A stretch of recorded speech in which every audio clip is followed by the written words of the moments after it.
Parabéns, Flamengo, pela displicência e soberba que me irritam. De novo, parabéns, Carrascal. Você parece um paquitinho da Xuxa jogando futebol. O Carrascal, ele é displicente, ele é soberbo, ele é firuleiro. Tudo de ruim que tem, o Carrascal representa no Flamengo. Vê mais um jogo que o Flamengo perde por ser soberbo, por ser displicente. Vê o Flamengo eliminado de uma Copa do Brasil por Vitória, com o investimento que tem o Flamengo, o investimento que tem o Vitória, é um vexame. É mais uma eliminação do Flamengo causada pela soberba desses jogadores, causada pela displicência. Luiz Araújo, Carrascal. Carrascal é irritante. E o Leonardo Jardim, ele tem que aprender desde já, desde que ele chegou no Flamengo, que ele não pode dar espaço para soberba. Porque se deixar esse elenco mimadinho, acomoda. Se deixar, eles ficam displicentes. E acontece mais uma vergonha, a eliminação do Flamengo para o Vitória. Com todo o respeito ao Vitória, um jogador do Flamengo paga a folha salarial inteira do Vitória. E esse time, de novo, por falta de vergonha na cara e soberba, perde a vaga na Copa do Brasil nessa fase. Repito, Carrascal tem visualzinho de paquitinho, comportamento de paquitinho, jogador firuleiro que tem que aprender o que é Flamengo. Flamengo que teve chance, que teve posse, mas que foi soberbo e que está fora da Copa do Brasil. Irritante. Leonardo Jardim, aprenda desde já que esse time tem tendência de se acomodar. Então você precisa ter muito pulso firme com alguns jogadores. E outra coisa, Rossi de novo numa falhazinha ridícula. De novo uma falhazinha do Rossi sendo comprometedora para o Flamengo. Eu acho que é muito mais uma questão da inspiração, da falta de achar o lance individual, de acertar o cruzamento. Eu não estou entrando nos selecionáveis porque eu estou respeitando a pauta, porque eu teria que falar disso agora. Não, de um se deles. quiser trazer, pode trazer. Tem, por exemplo, eu acho que o Alexandre fez um jogo bem abaixo. Também. Bem abaixo, defensivamente abaixo, ofensivamente nada, né? Absolutamente nada, tudo bem, faz parte. Eu não sei qual foi a mobilização dos jogadores do Flamengo, porque você vai jogar em Salvador, você destacou na abertura, Vitória vem conseguindo bons resultados dentro de casa. A torcida é uma loucura. Sim. A torcida é uma loucura. Sim. O Vitória vai fazer o jogo ficar intenso. Por quê? A ideia é tornar a partida desconfortável para o adversário. Inclusive, quando o adversário tem a bola. Porque quando o adversário tem a bola e martela, e não cria um lance de perigo, o time vai ficando irritado, é um jogo de mata-mata, né? É um jogo que tem outra característica, não é um jogo de campeonato brasileiro, é tudo ou nada ali, o gol no início, e aí o Flamengo precisa da inspiração. Porque o time adversário está bem fechado e aí você não tem que destacar, você não consegue destacar nenhum jogador. É isso. Numa partida elogiável, né? E eu não sei, eu não consigo olhar para o técnico, acho que faz parte do futebol. Também acho uma outra coisa, eu sei que o pessoal aqui no chat vai ficar bravo comigo. Eu já dizia isso antes, disse isso em toda a temporada, então não muda nada. A Copa do Brasil, para times como Flamengo e Palmeiras, é o terceiro torneio. É importante ganhar? Claro, é bom ganhar. Dinheiro, festa, você vê esses adversários, você ganha o mata-mata, as comemorações. Eu não estou dizendo que não é importante ganhar. Eu estou dizendo que para o Flamengo e para o Palmeiras, elas não são tão importantes quanto seriam para o São Paulo, quanto é para o Corinthians, quanto é para outras equipes que não podem almejar o título do Campeonato Brasileiro. Né? Então, assim, eu não sei mesmo, tá? Se isso não teve algum impacto no ambiente. Se os jogadores, por acaso... Mas não pode, entrar assim, não, vou ganhar, mas não pode. eu sou o Flamengo. Então... Não, entendi. Eu entendi, mas não pode. Mas eu também não posso descartar, olhando como os jogadores do Flamengo se comportaram, porque parecia um jogo de pontos corridos, de meio de tabela para o Flamengo. Isso, eu concordo. Né? O Vitória jogando a vida, jogando uma decisão. Mas lembra que isso já foi falado, e era outro elenco, era outra... Mas lembra que isso já foi falado, Birner, em outros momentos do Flamengo, até mesmo na Libertadores? Sim, especialmente na Libertadores. Especialmente na Libertadores, contra adversários mais fracos. Sim. Não, o ano passado, na primeira fase, mas... E mesmo com os argentinos, assim, que passava no bagaço. Exato. Então, assim, eu não sei se é o campeonato em si, porque eu acho que isso... E eu sou um grande defensor dos pontos corridos, mas eu acho que isso é uma coisa que, assim, que em geral não... jogadores de futebol no Brasil, eles sentem e gostam dos mata-matas. Sim, Eles gostam. Eu acho que, independentemente de você preferir uma fórmula ou outra, o mata-mata, é claro, ele gera toda aquela energia, todo aquele negócio.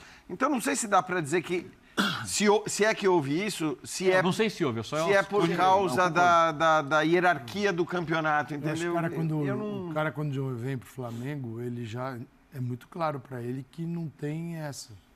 Os três... Tem que ganhar os 3. Até porque é o time que pode fazer isso, talvez o único. Não é negociável dentro do Flamengo, eu acho que não tem esse papo. Assim, alguns grupos de equipes, de times de futebol, está muito claro que é o seguinte, cara, o que eu jogo fora?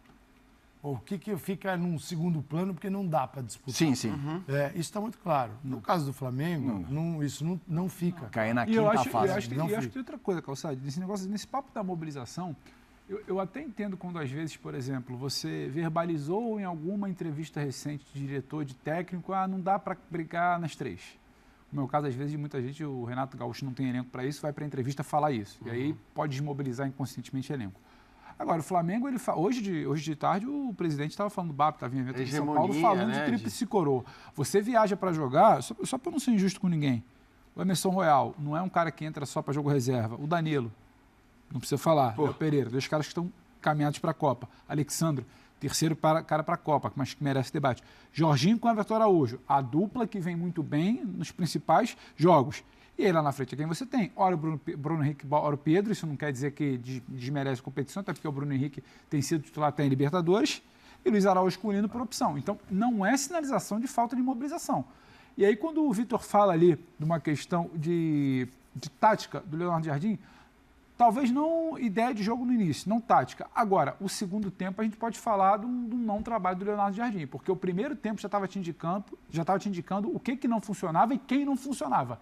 Você volta para o segundo tempo sem mexer para o seu corredor direito. Demora a tirar quem não está funcionando. O que você tenta fazer não responde. Então, acho que a gente pode falar do Leonardo Jardim no segundo tempo, sim. Não especificamente da ordem tática do plano de jogo inicial. Agora, o time não respondia, os jogadores não respondiam e ele demora a mexer por ali. Eu acho que cabe, sim, falar do trabalho do treinador. Por fake-ups. Haveria mais equipes, um jogo só, as principais vão entrando depois. Jogou em 1925 no Campo X, caiu no confronto do sorteio, o mesmo confronto em 1975 é no outro campo, um jogo só, fica muito mais imprevisível, mas essa é só a minha preferência, tanto faz o que eu prefiro, né? Eu só acho assim, importante falar nesse momento que vocês lembraram da saída do Felipe Luiz e do fato de que agora o Jardim, no máximo, vai poder igualar aquilo que fez o Felipe Luiz. Que para mim também, eu acho que assim, a gente tem que... Eu não vou mudar de opinião em relação à demissão do Felipe Luiz. Faça o que fizer o Leonardo Jardim, ganhe uma final de Libertadores. Ganhasse a tríplice coroa, porque, como eu disse, uma semana depois da demissão e da escolha de um bom técnico, porque o Leonardo Jardim é um bom técnico. Agora, só não venham me dizer se o Leonardo Jardim ganhar tudo e tudo mais, que a demissão foi correta, porque a demissão do Felipe Luiz não se justificava por um campeonato estadual jogado daquela maneira, do jeito que foi, né, desfazendo aquilo que era plano inicial. E é óbvio que o Flamengo, com o elenco que tem, com os jogadores que tem, sob o comando do Felipe Luiz, poderia conquistar muita coisa. Poderia conquistar a tríplice coroa, não sei, poderia conquistar apenas a Libertadores e o Campeonato Brasileiro, que obviamente não é apenas, também não sei se ele vai conseguir repetir ou se não vai conseguir repetir. Agora, era uma demissão que, por aquilo que o Felipe demonstrava e tinha demonstrado na temporada anterior, não se justificava e para mim não vai mudar. Assim como o Leonardo Jardim não vai virar um técnico ruim se ele perder os campeonatos todos aqui para frente, dependendo, obviamente, do contexto que ele os perder. Mas, na mesma velocidade que tentaram alçar a um patamar de agora sim, esse é o Flamengo. Então, isso é ridículo. Eu preciso também, essa mesma vontade também para olhar e não achar, porque daqui a um tempo, a memória ela fica um pouco prejudicada. Aí vai virar e falar, porque no Brasil não dá para brigar pelos 3 títulos por causa do calendário. E hoje não foi por calendário. Hoje não foi por cansaço, hoje foi por uma questão técnica. E assim, o Felipe Luiz não é o pior do mundo, o Leonardo Jardim não é o melhor do mundo, não vai ser o pior do mundo por conta da eliminação hoje. Só que é possível falar, por isso que eu bati naquela tecla do início. O peso Felipe, do calendário só é a impossibilidade de você treinar. Muito importante a classificação do Vitória e falar do Vitória. Hoje. Mas muito importante também olhar para esse Flamengo, entender por que caiu e entender, independentemente quando enfileira 3, 4, 5 vitórias, o torcedor ficar bravo que a gente fala, mas está acontecendo isso, está acontecendo aquilo, porque hoje explica a falta de efetividade no ataque. O que não acontece na bola aérea defensiva de melhora, não é simplesmente falta de atenção, reforça.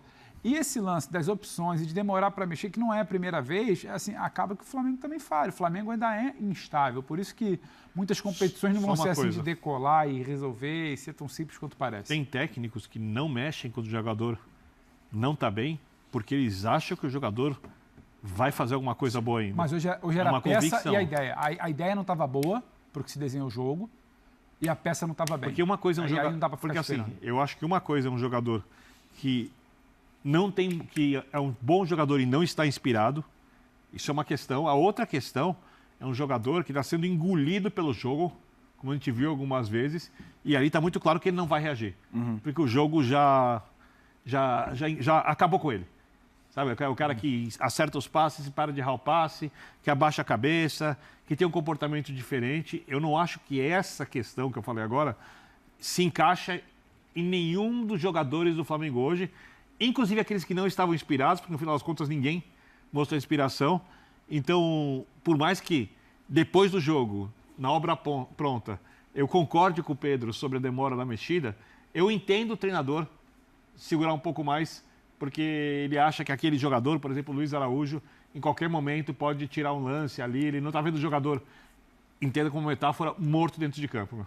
É o seguinte, na zona mista os jogadores está passando um líder do Flamengo, considerado líder da seleção. Vamos ouvi-lo, porque eu acho que esse é um tema importante para a gente debater aqui na bancada também. Danilo falando. Infelizmente, a gente deixa a Copa do Brasil, era um objetivo também na temporada. Obviamente que uma derrota sempre chateia bastante, principalmente um elenco que foi montado para poder vencer tudo aquilo que disputa. O jogo foi aquilo que está bem claro de se ver, o Flamengo com a obrigação e como sempre assumindo o jogo, tendo as finalizações, estando sempre em cima do adversário. Sofremos 2 gols, o primeiro deles muito mérito do Eric, que tem muita qualidade, um gol bem bonito. Segundo, a gente... é uma falha nossa coletiva que a gente tem que se cobrar e não pode acontecer. E depois é difícil, o Vitória depois abaixou as linhas, defendeu muito, se doou, muita entrega, muito sacrifício. A gente pecou nas finalizações, na forma como tentava furar o bloqueio deles, mas a gente fez uma partida, eu diria, importante, massacrou o adversário o tempo todo e hoje não era dia. Danilo, desde o jogo da ida, lá no Maracanã, se criou aquele clima de guerra e hoje aqui no Barradão ficou bem claro que foi um título para eles essa vitória, essa classificação contra o Flamengo. Queria saber como é que você entende o Flamengo dessa forma agora, jogando um final, decisão contra qualquer time, e se demorou um pouco para o time ligar nesse jogo aqui no Barradão. O Flamengo é isso. Acho que todo mundo quando no Brasil, independente do time, quando joga contra o Flamengo, pela história, pela cultura, pelo investimento, obviamente vai querer sempre vencer, dar o máximo para eles, como foi uma vitória, ou seja, tem que parabenizar o trabalho deles, comemoraram da maneira que tem que ser. Resta a gente agora abaixar a cabeça, olhar para dentro e já na próxima final de semana tentar dar uma resposta, porque é assim que funciona num clube que é preparado para vencer. Você viveu o ano passado e viu Vamos lá. Já a gente vai ouvir, tem muita gente escrevendo no chat sobre o Jair Ventura. Ele não chegou para a entrevista, tá? Assim, o Jair Ventura ainda não chegou para a área de coletivo. Quando ele aparecer, Jair Ventura vai falar aqui no Linha de Passe. Ele só não vai falar se ele não chegar até terminar o programa, e o programa vai até 1h. Mas aí o Sport Center apresenta, exatamente. Seria legal se ele viesse para É isso, queremos ouvi-lo. Porque ele é um personagem importante dessa história que a gente está falando aqui. Sem dúvida. Porque a parte dele foi muito bem feita. Sem dúvida. A gente ouviu o Danilo sobre o jogo e fiquei à vontade para, obviamente, trabalhar as palavras do Danilo sobre o Flamengo. Com as palavras dele, ele repetiu o que disse o treinador. Isso. Só achei que essa coisa do massacre, ele falou mais do que o Leonardo Jardim. Eu achei que o Leonardo Jardim estava um pouquinho mais ponderado. Mas eu acho inegável trazer a questão da seleção. Por 2 motivos. E não me culpem por eu mencionar o nome Neymar. Mas quando estão debatendo Neymar, à vontade. Falta de condição. Eu vou culpar. E quem defende a presença do Neymar olha e fala, não, peraí, mas estamos falando de condição, Danilo Alexandre não tem condição de defender a seleção. É que o Danilo Alexandre não tem o fandom, podemos dizer assim. Sim, isso é verdade. E outra, a gente também tem que ponderar a concorrência que cada um tem. As laterais estão em má fase e o ataque está em boa fase. Mas é o TikTok, os jogadores. Mas é inegável que esse é um assunto. E no caso do Danilo, ele já foi convocado. É o único que o Ancelotti já verbalizou. Pela liderança. Eu sei. O Danilo não vai ser titular. Mas quando vocês olham, vocês acham que pela liderança ou não pela liderança, hoje o que a gente viu preocupa? Assim como há 2 dias o Bento preocupa. Mota. Assim, o Danilo é ambiente, é extracampo. Ele sabe, por exemplo, alguém acha que o Ancelotti olha o Thiago Silva jogando e o Danilo e vê no Danilo um jogador, um zagueiro superior, mais consistente, melhor que o Thiago Silva, eu duvido, porque seria desprezar a capacidade do treinador da seleção brasileira multicampeão de entender coisas simples do futebol. Mas o Thiago não poderia ser um líder? Eu levaria o Thiago na seleção. Tá, eu levaria o Thiago e não levaria o Léo Pereira, mesmo sendo destro ou canhoto. O Danilo para ele, ele fala, o Danilo para ele é lateral. E faz duas e o Thiago, só para situar. Tudo bem. Então, assim, eu acho que o Danilo é muito, muito a liderança. E ele já explicou, ele falou sobre isso. Então, o Danilo não é uma questão do desempenho. O Danilo não é titular do Flamengo. Uhum. Então, assim, ele poderia convocar outros jogadores. Então, o Neymar é o contrário. O Neymar é o gênio que não tem sido genial. É o cara que jogou muito pouco nos últimos anos e só começou a jogar um pouquinho mais agora. E é uma personalidade que os jogadores amam, mas levá-lo gera 2 situações. Uma, assim, nisso o Ancelotti está na berlinda, porque é muito diferente do Danilo. Se ele levar o Neymar, toda vez que tiver uma coisa errada, vão falar para o Neymar jogar. E se ele não levar o Neymar, toda vez que uma coisa dá errada, vão falar, os fãs do Neymar, que o Neymar resolveria aquilo, é um absurdo o Neymar estar fora da seleção. E ele não consegue resolver isso. E ele precisa fazer uma escolha. Sim. Ali. O Danilo não é uma escolha. O Danilo e o Alexandre? Uma liderança. O Alexandre eu acho que é falta de outros jogadores de alto nível, jogador experiente, que ele confia e vai por isso. Eu teria, assim, eu falei isso aqui, então mantenho. Eu teria tentado inventar 2 laterais, no caso do Ancelotti. 2 zagueiros. Ou zagueiro volante. Eu faria isso também. Eu concordo. Eu concordo. Sua tia não, mas assim, eu tô sempre. Não, mas eu entendi. Eu concordo. Ele conseguiria, se ele tivesse trabalhado nisso. Ele ficou lateral e lateral. E eles foram desfilando e todos eles mostraram que você não consegue extrair confiança de nenhum deles. Ele vai pôr o Wesley na esquerda. Ele tem uma premissa. Mas o Wesley é mais... Ele tem uma premissa que o cara para a esquerda, ele quer que o cara saiba segurar. Porque todo mundo vai falar de Luciano Juba, de Kaique. Talvez ali o para-para, o taco-a-taco fosse o Alexandre com o Alex Telles. Aí talvez tivesse um outro papo. Só que todo o restante também era sobre olhar para trás, não só olhar para frente. Mas aí eu estou com o Calçade, acho que ele poderia olhar. E rapidinho para devolver sobre a questão das comparações, o Danilo para mim tem só um ponto, diferentemente do Alexandre. O Danilo não foi bem hoje, a linha defensiva do Flamengo não vai bem hoje, o Flamengo volta a ter problemas com bola aérea. Agora, o Danilo, quando exigido em duelos específicos, individuais, o Danilo vai bem em situações que talvez não demandem só de encaixe de sistema defensivo. Em duelos individuais, eu acho que ele consegue ir bem. Isso é importante. Eu acho que o Danilo é importante para isso. O Danilo é um cara já de Copa do Mundo. O Danilo é uma liderança no elenco. Para mim, está numa prateleira de debate diferente do Alexandre. Não, e esse time precisa e os dois totalmente diferentes do Neymar. O Neymar, ele quer bola no pé, solução e genialidade.